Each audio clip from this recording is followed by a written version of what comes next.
Dios te bendiga, iglesia, en esta mañana.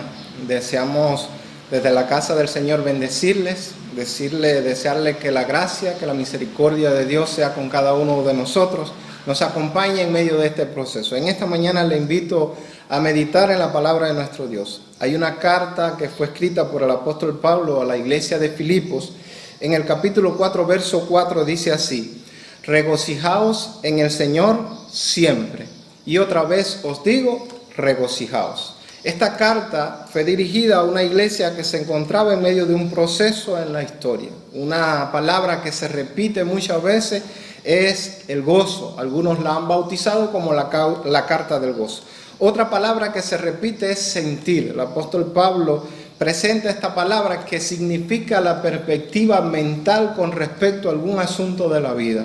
Y cómo nosotros poder tener gozo en medio de una sociedad donde parece que reina el descontento. Cómo tener gozo cuando a nuestro alrededor las circunstancias por las cuales atravesamos nos roban el gozo. Cómo nosotros tener gozo cuando a nuestro alrededor hay personas con las que convivimos que muchas veces nos roban el gozo. Todo esto afecta nuestra manera de ver las cosas, nuestra manera de servir al Señor. Cómo tener gozo cuando las cosas que poseemos o las que no poseemos muchas veces nos roban el gozo también. Cómo tener gozo en medio de tanta preocupación, en medio de un tiempo en el cual todo a nuestro alrededor parece que conspira para robarnos el gozo. La carta presenta al apóstol Pablo el gozo aun cuando se encontraba prisionero allí en Roma. La fortaleza del cristiano está dada en la actitud mental con la cual afronta los desafíos de la vida. Y eso es una gran verdad que usted debe de tener en su mente. La perspectiva mental con la cual afrontamos los desafíos de la vida. Amados hermanos, podemos tener gozo entonces, de acuerdo al ejemplo de Pablo, podemos tener gozo a pesar de las circunstancias con una mente enfocada en el servicio. En el capítulo 1 de esta misma carta, versículo 21, el apóstol Pablo declara: porque para mí el vivir es Cristo y el morir es ganancia. El vivir es Cristo, una vida enfocada en Cristo, una vida enfocada en servir a nuestro Señor Jesucristo, era el enfoque de Pablo. Todo cuanto tenía en su vida, todo cuanto tenía en tiempo, en fuerza, en recursos, estaba enfocado en el ministerio de servir a nuestro Señor Jesucristo. Cristo es el solo propósito de la vida de Pablo. Era en lo que Pablo estaba enfocado. De hecho, en la carta a los Gálatas, capítulo 2, verso 20, él mismo declaraba: con Cristo yo estoy juntamente crucificado y ya no vivo yo, mas vive Cristo en mi vida. Y lo que ahora yo vivo en la carne, lo vivo en la fe del Hijo de Dios, el cual me amó y se entregó a sí mismo por mí. Hay otros ejemplos en las Escrituras que nos muestran en los cuales nos muestran que el cristiano debe estar enfocado. La carta del apóstol Santiago, capítulo 1, verso 8, dice que el hombre de doble ánimo es inconstante en todos sus caminos. Ese hombre o esa mujer de Dios que hoy está en una posición y mañana se encuentra en otra, no avanza en la vida cristiana. Debemos tener una mente enfocada porque es un principio que a lo largo de toda la Escritura se puede notar. En la carta, en el capítulo 3, verso 13, el mismo apóstol Pablo declara: una cosa yo hago. No es hacerlo todo, es hacer algo. Olvido ciertamente lo que queda atrás y me extiendo a lo que está por delante. El salmista también tenía este enfoque. En el Salmo 27, verso 4, dice la Escritura: una cosa he demandado a Jehová, esta yo buscaré, que esté yo en la casa de Jehová todos los días de mi vida para contemplar su hermosura. El hombre que había sido sanado en el Evangelio de Juan, capítulo 9, verso 25, también declara esta gran verdad: una cosa sé. No lo sabía todo, no pretendía saberlo todo tampoco, pero una cosa sabía, y era lo que había vivido en el Señor Jesucristo. Antes era ciego y ahora ya podía ver. Marcos capítulo 10, verso 21 también enseña este principio.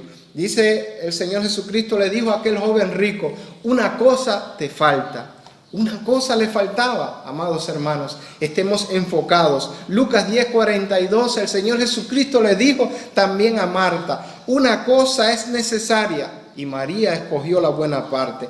Esto se llama enfoque. A través de toda la Escritura, el cristiano y la cristiana debe estar enfocado en el servicio, enfocado en una vida de entrega. Cuando se está enfocado no hay lugar a mirar las circunstancias que nos deprimen. Cuando usted y yo estamos enfocados, podemos determinar lo que está bien y lo que está mal en nuestra vida. Podemos determinar aquello que trata de confundirnos. Un ejemplo de esto se puede notar en el libro de los Hechos capítulo 6, cuando los apóstoles estaban experimentando un gran crecimiento allí en la iglesia primitiva, un gran tiempo de servicio, pero también mucha murmuración. Ellos pudieron determinar, no es justo que nosotros dejemos el ministerio de la palabra y de la oración para ir a servir a las mesas. ¿Por qué es esto de ellos poder determinar lo que estaba bien? Porque estaban enfocados. Estaban enfocados en el ministerio de la palabra y la oración. Entonces podemos estar enfocados, podemos tener gozo a pesar de las circunstancias cuando estamos enfocados. Pero también podemos tener gozo a pesar de las personas, esas personas que muchas veces están en el hogar, que muchas veces trabajamos con ellas, que muchas veces la tenemos en todo nuestro círculo familiar. Podemos tener gozo a pesar de esas personas con una mente humilde. Una mente humilde, dice el apóstol Pablo, allí en el capítulo 2, verso 2 en adelante, dice así textualmente: completad mi gozo, sintiendo lo mismo, teniendo el mismo amor, unánimes, sintiendo una misma cosa. Nada hagáis por contienda o por vanagloria, antes bien con humildad, estimando cada uno a los demás como superiores a él mismo, no mirando cada uno por lo suyo propio, sino cada cual también por los de los otros. Esto es una mente humilde. Esa mente humilde que se reflejó en nuestro Señor Jesucristo, cuando el apóstol Pablo dice en el verso 5 de este mismo capítulo: haya pues en vosotros el mismo sentir que hubo también en Cristo Jesús, el cual, siendo en forma de Dios, no estimó el ser igual a Dios como cosa que aferrarse, sino que se despojó a sí mismo, haciéndose obediente hasta la muerte y muerte de cruz. Tomó ese cuerpo, se vistió de humanidad para vivir una vida de servicio. El mismo apóstol Pablo, en la segunda carta a los Corintios, en el capítulo 12, verso 15, enseña: yo con el mayor placer gastaré lo mío, y yo mismo me gastaré del todo. ¿Y usted sabe por qué? Por amor a las almas. Esto es una mente humilde. Esto es una mente de servicio. Necesitamos en nuestra vida considerar el ejemplo que nos modela la Escritura en Génesis capítulo 13, cuando la Biblia enseña que hubo un altercado entre los pastores de Lot y los pastores de Abraham.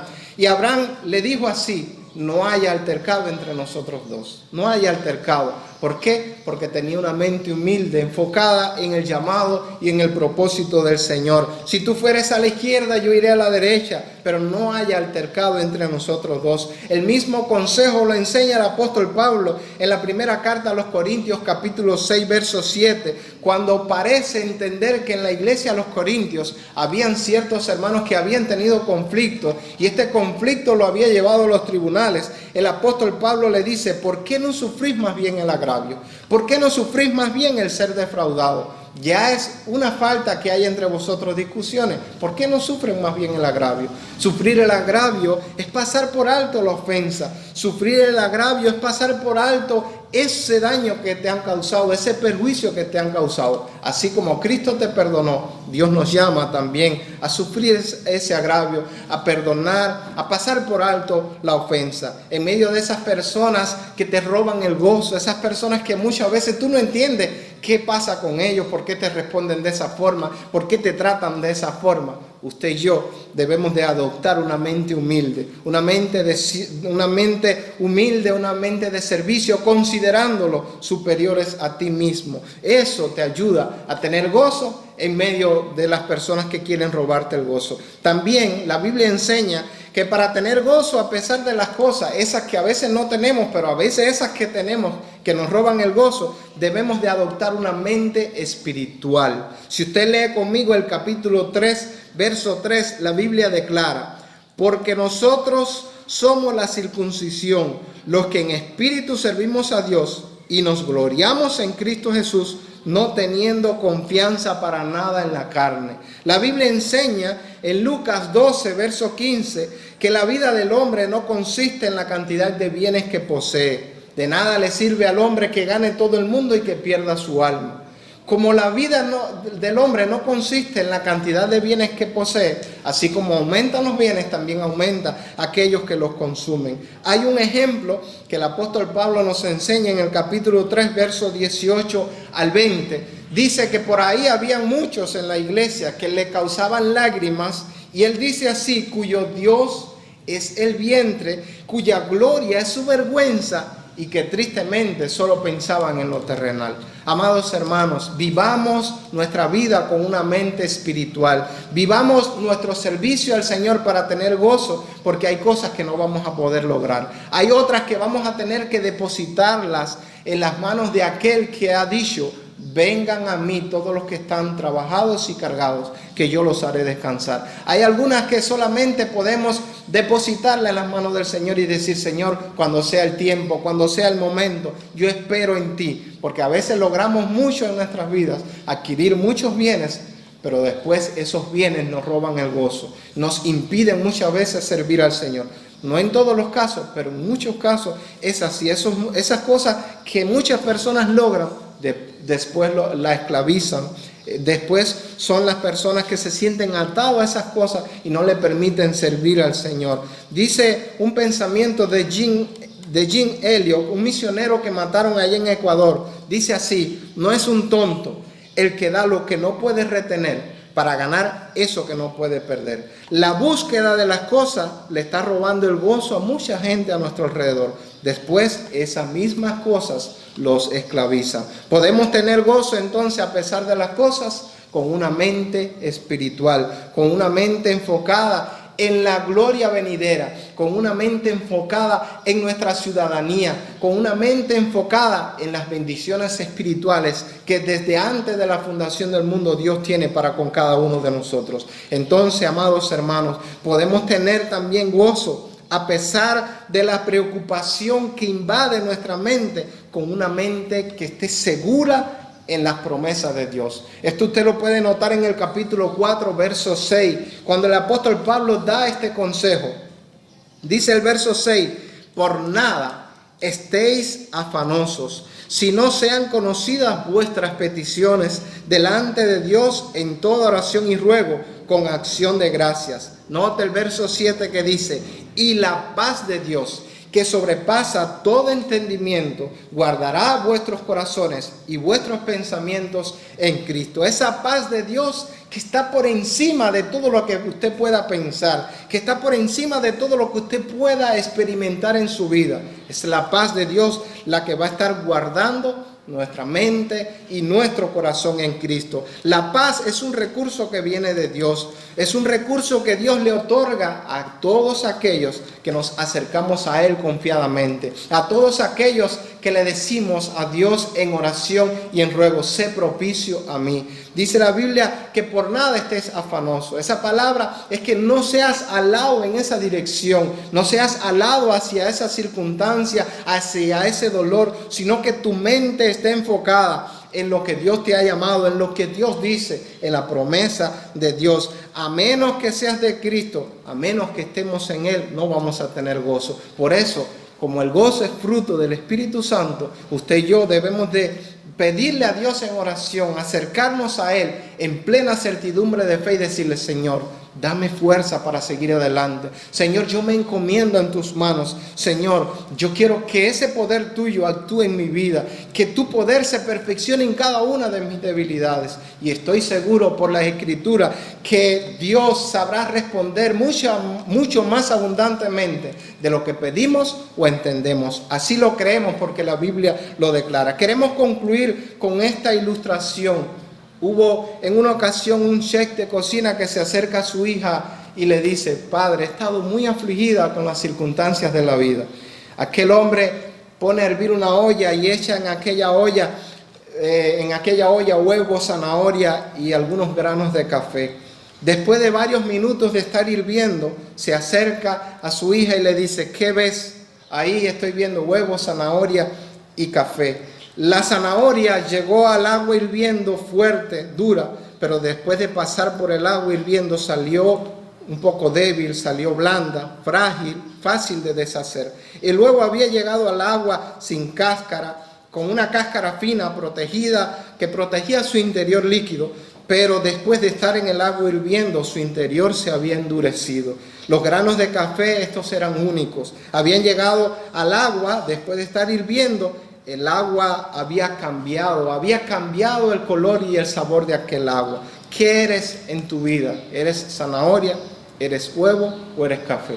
Dios permita que las circunstancias que están a nuestro alrededor no nos hagan fuertes, no nos endurezcan el corazón, no nos hagan débiles como la zanahoria, sino que podamos ser como el café, de esos cristianos que cambian el sabor del ambiente, de esos cristianos que a su alrededor no se dejan moldear por las circunstancias de la vida, por las presiones de la vida, sino que somos cristianos. Seamos cristianos de esos que cambian el sabor a la vida, de esos que cambian el entorno en el cual están viviendo. Que Dios te bendiga. Deseo orar en esta mañana para que la gracia y el poder del Señor sea con cada uno de nosotros. Oremos. Padre, gracias por tu palabra. Gracias por esta bendición que nos concedes de aprender a través de tu palabra. Ayúdanos, Señor, a tener gozo en medio de esta sociedad donde parece que reina el descontento. Ayúdanos a adoptar una actitud, Señor. Ayúdanos a adoptar la perspectiva mental que tú nos enseñas a través de la Escritura, a tener gozo más allá de las circunstancias, a tener gozo más allá de las personas que están a nuestro alrededor, esas que quieren robarnos el gozo muchas veces, a tener gozo más allá de las cosas que no poseemos, Señor, a tener gozo más allá de las preocupaciones de nuestras vidas. Gracias, Padre, por la Escritura, por esta palabra que nos alienta en medio de este tiempo. Que la gracia, que la misericordia de nuestro Señor Jesucristo, que la comunión con el Espíritu Santo sea con cada uno de nosotros desde ahora y para siempre. En el nombre de Jesucristo. Amén y amén.